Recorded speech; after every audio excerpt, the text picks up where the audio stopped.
Totally redesigned for 2013. This is the 2014 limited all-wheel drive version of the Rav4. The top of the line. Will I be impressed?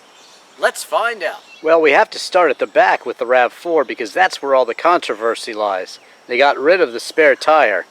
I think it looks cool and more modern, but purists might be a bit disappointed. It definitely lost some of its quirkiness in favor of a more mainstream look, but I do like it. It might have lost some of its cool quirkiness overall, but it does have some very interesting lines to it, and it definitely looks fresh and modern. I don't see anything controversial about the newly redesigned interior. The power adjustable seats with lumbar support really look great in two-tone, and it's a faux leather, which means no animals were hurt. Very nice. Open up the armrest, and you'll see deep storage there. Moving forward, you get an adjustable cup holder.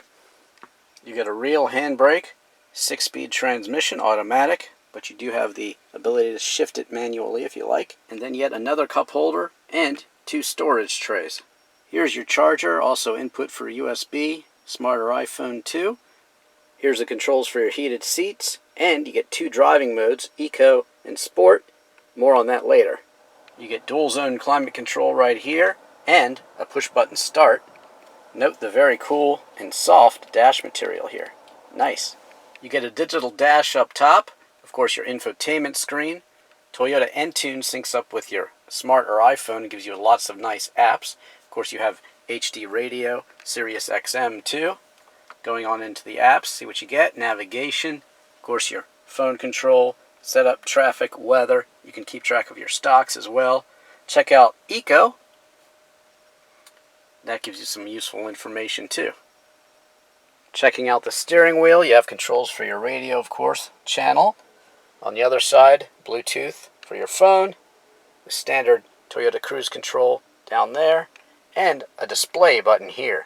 Press that and you get useful information about your trip.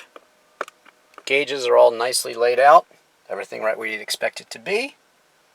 On the left, you got a vent here, and also controls for your mirrors and lights, and of course, blind spot monitoring, and your traction control, which I never recommend you turn off. On the door, you get a cup holder and some storage. Cool carbon fiber look here on your power windows and door locks, and 2 memory settings for your seat. All in all, I think it's a great design. I like the two-tone look, I like the materials, and I like the layout. Excellent. The faux carbon fiber and two-tone look is carried over to the back, where you can fit 3 across. You can manually open the back hatch, and you've got enough space for a stained glass window, and of course, plenty of storage. Just pull this lever up if you want to fold down the back seats, or even more storage. But when the seats are folded down, you get 78.4 cubic feet of storage, 38.4 with them up. Power comes from a 2.5-liter dual overhead cam 4-cylinder engine, which produces 176 horsepower and 172 pound-feet of torque. That's good for a 0 to 60 time of 8.9 seconds. Fuel economy for my all-wheel drive limited Rav4 is rated at 22 miles per gallon in the city and 29 miles per gallon on the highway. You can expect 25 miles per gallon overall.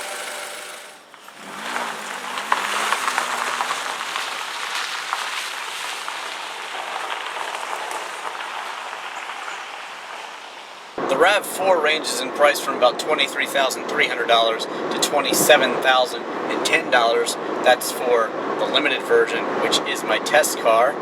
And the $725 safety and technology package, which includes blind spot monitor with rear cross traffic alert, lane departure alert, and auto high beam, plus carpeted floor mats, cargo net, and roof rack. You're out the dealer door at $32,679. Now, that's a lot more than the entry level, but you do get a lot with this one. You get leather seats that don't harm any animals, all that safety, and you also get all-wheel drive, and it's a very luxurious car too. Plus you get a lot of cargo space as well. Very polished and upgraded for 2013 and of course 2014, the model I'm testing. Now Toyota started this concept in 1994, brought it to America in 1995. It was the SUV, the crossover, and basically you see them everywhere now. And Toyota basically has redesigned it to stay at the top of the game, and this one does give you a lot of great features. They figure if you want a 6-cylinder engine or 7-passenger seating, you're going to step up to the Highlander, which I've also reviewed. Check out my review of that. But the Rav4 is very competent and very practical, but at the same time, with this limited version, you don't have to suffer. It's very luxurious and very comfortable too. Another great thing about the Rav4 is the ride height. Now, $1,400 gives you all-wheel drive, so it's good to have all-wheel drive with your ground clearance. But if you don't need it, you can save a couple of MPGs and go for just front-wheel drive. Well, the lights turned on automatically in the Rav4 because I'm in a tunnel. And the night look looks pretty good. Nice blue glow. And the auto lights are also a nice feature. You get a really high commanding view of the road in front of you. That's one of the great things about SUVs, and that's probably why many people buy them. Well, handling and cornering is not one of the Rav4's strong suits, but it does have this cool Rev Matching downshifting gearbox, and I think it's pretty neat. You can get the revs up, and it does hang on pretty well, even on this slick road, because you've always got the traction of all-wheel drive working for you.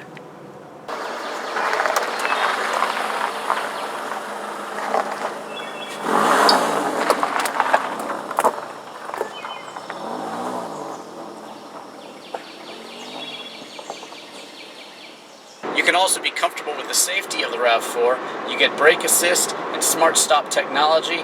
You also get a 4-star overall safety rating and 5 stars for side impact. Now, some might think that Toyota has really messed with perfection with the back end of the Rav4 with removing the wheel that was on the back. It was kind of a styling characteristic and really lets you identify the Rav4. But you know, that little quirky styling thing, sometimes they have to give it up for the mainstream, and I think the Rav4 now is a more mainstream car. It might not be as exciting as the old look and as sporty and off-road capable looking, but you know, with all-wheel drive it still is just as capable. And you know, in the end, I am impressed with the Rav4, the limited edition. It's got everything you need. It's got luxury that didn't hurt any animals with the faux leather. It's got plenty of utility, plenty of cargo space, even a roof rack on this one, and it's basically pretty peppy for a car of its size. It's got that sport mode where it will blip the throttle on the downshift like a sports car, so that's pretty cool. And really, the fit and finish is very nice, and it feels quite luxurious. And that, I think, is definitely a great accomplishment for Toyota with the Rav4 Limited. I like it, and I think you will too. I'm Drivin' Ivan Katz.